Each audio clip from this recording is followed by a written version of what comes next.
parents, guardians, adults who are supporting your students here at Gladstone High School. We're here on behalf of the counseling department. We want to help parents and families understand how to support their students with their course selections for next year. So they have received videos throughout the week to get information about how to select classes for next year. So we want to do some explanations so that you can support your student as they embark on this journey for the next school year. So I'm Heidi Sauce. I'm one of the counselors here at Gladstone High School. I'm Kate Keating. I'm college and career counselor at Gladstone High School. And I'm Jamie Jensen, also a school counselor here at Gladstone High School.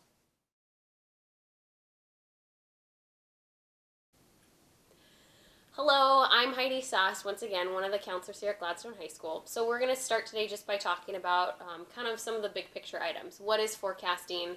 We're going to define that and give kind of an overview of the process. So forecasting is basically the process that students go through where they select their classes for the upcoming school year. Students can access a lot of different resources so that they can thoughtfully select the classes that align with their graduation requirements, their personal goals for their post-high school plan, and then the subject areas or the potential career fields that they're most interested in. So something to know about our forecasting process here at Gladstone High School is that it's a student-driven process. And what that means is our school's master schedule is built on the information that students will submit during the course of this next month. So if you think of our school schedule as a giant puzzle, the pieces that make up that puzzle are based on the information that students submit on their forecasting forms. So they give us their information and we use that information as a high school team to put together this big picture of what our school year looks like. So it's important to know that the next school year will be built on the information that students submit in February. We're a small school, we have limited resources, and so there's not a lot of flexibility to just change our minds once the school year starts. That's why it's so important that students take this current process, this forecasting process in February of this school year very seriously because it will shape what the entire school looks like for the upcoming school year. So let's talk timeline. What happens next? Students will complete their forecasting forms over the course of the next few weeks, and then after they submit their forms, the counselors, our staff, will follow up with students individually to be able to talk through any potential concerns they might have, answer any questions, and do some individual planning with those students to make sure their plan fits what their goals are for their high school career and beyond. After that, our office staff will input all of the different class selections, and we prioritize classes based on the core classes you need for graduation requirements. And then once those classes are placed on your schedule, the electives that students select get put into their schedule in priority order. So the bottom line is everything that students submit on their forecasting form is something that could go into their schedule. So make sure that if you're supporting your student through this process, they're selecting classes that really align with the information they want to be learning next year. Hi.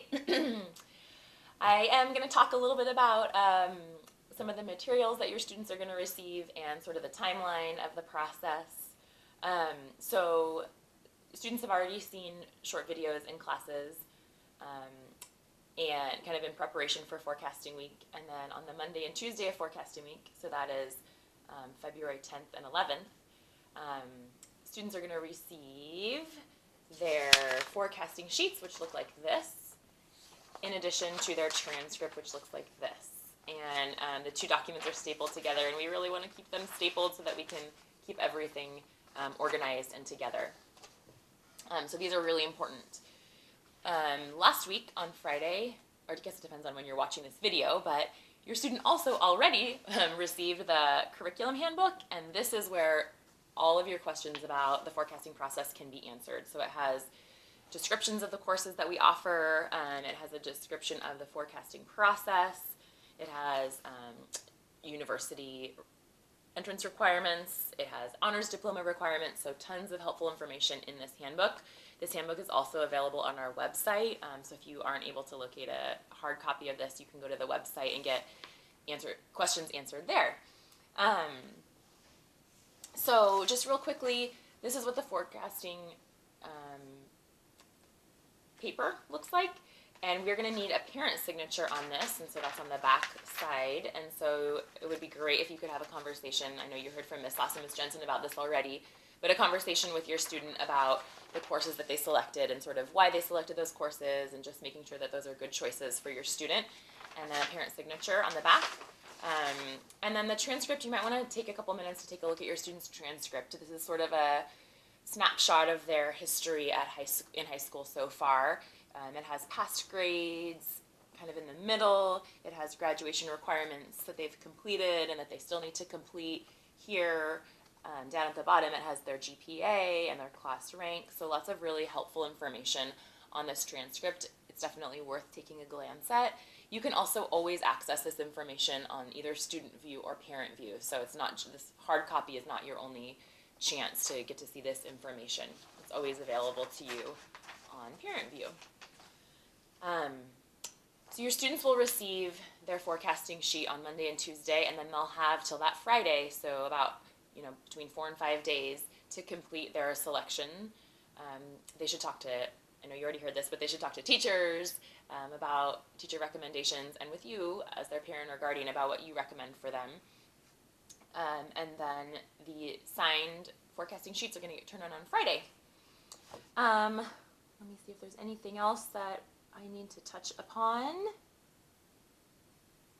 I think that sounds pretty good. Oh, there's one more important thing that I want to say. After your students turn in the forecasting sheets on Friday, they will have an opportunity to ask counselors questions. So following turning in the forecasting sheets, probably about a week later, counselors, we are going to meet with each student in either small groups or individually and talk about the classes that they selected, and we will answer any questions that they have about classes for next year or plans for after high school, and sort of how the classes that they chose connect with their plans for after high school. So there definitely is going to be an opportunity to answer questions on a one-on-one basis.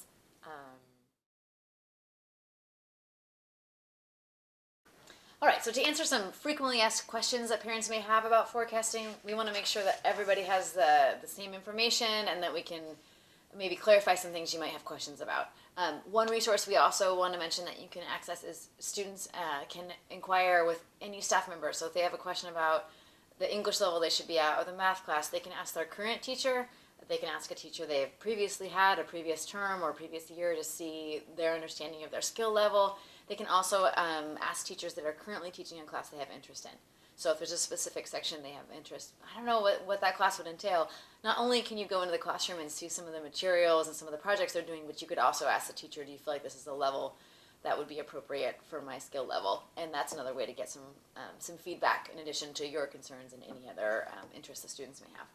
So another question is, how can I best, one question parents may have is, how can I best support my student? Going through this process with them and helping them understand this handbook really will answer a lot of the questions that both of you may have, and also to make sure that they are thoroughly looking through all the options and that they're selecting courses that are specific to their need. Not what their bestie wants to take, not what their partner wants to take, but something that's of interest to them. So you can support them by saying, I care about your future, I care about you, let's look at this together, and what questions do you have, or what are you interested in? That's a great way to start. Another question we get a lot of times is, can we select a preferred teacher? So some people have had a teacher before, they've heard somebody teaches a certain subject a certain way. That's really something that we cannot accommodate. We really want to make sure that students are making choices based on their skill level, their need, and then again lining up for graduation. And so staff isn't determined until the sections are determined. So really what we're focusing on is really just getting the classes that students need, and the staff members will be assigned accordingly. What classes should my student take if they want to go to a four-year college right after high school? In the handbook, there'll be a reference to Oregon University requirements. Many colleges and universities will have additional requirements just based on their preferences. You can check any of those on a specific college website if your student has interest in a specific school currently. Otherwise, above our graduation requirements, you need at least 2 years of the same foreign language, and then you also need at least through Algebra 2 just to make sure that you have at least that minimum of math for a four-year college and university. And you're going to want beyond graduation requirements in that area. Another thing to keep in mind is if your student wants to participate in athletics, in intercollegiate athletics, there's an NCAA clearinghouse that you need to be aware of, and that will be additional requirements as well. And you have to register through that website. And it is the parents' and student responsibility to follow through on that process and to understand what the requirements are. and there's a lot of planning that goes into that. So if you have interest in that, feel free to talk to your child's coach if they may be able to give you an indication of their ability level, and also be sure that you're aware of the NCAA Clearinghouse, and that's something you can look up online as well.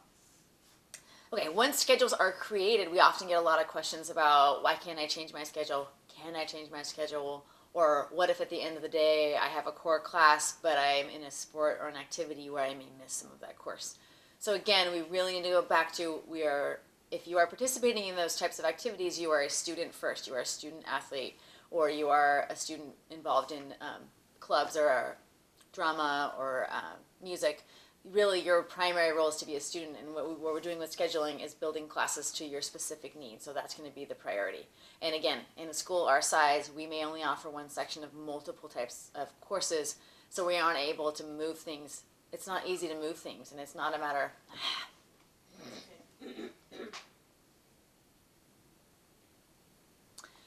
So once student courses our schedules are created, a lot of times we get questions about, can I change my schedule in the middle of the term? Can I change it winter term, spring term? Can I change it if I have clubs or activities after school and I have a core class at the very end of the day?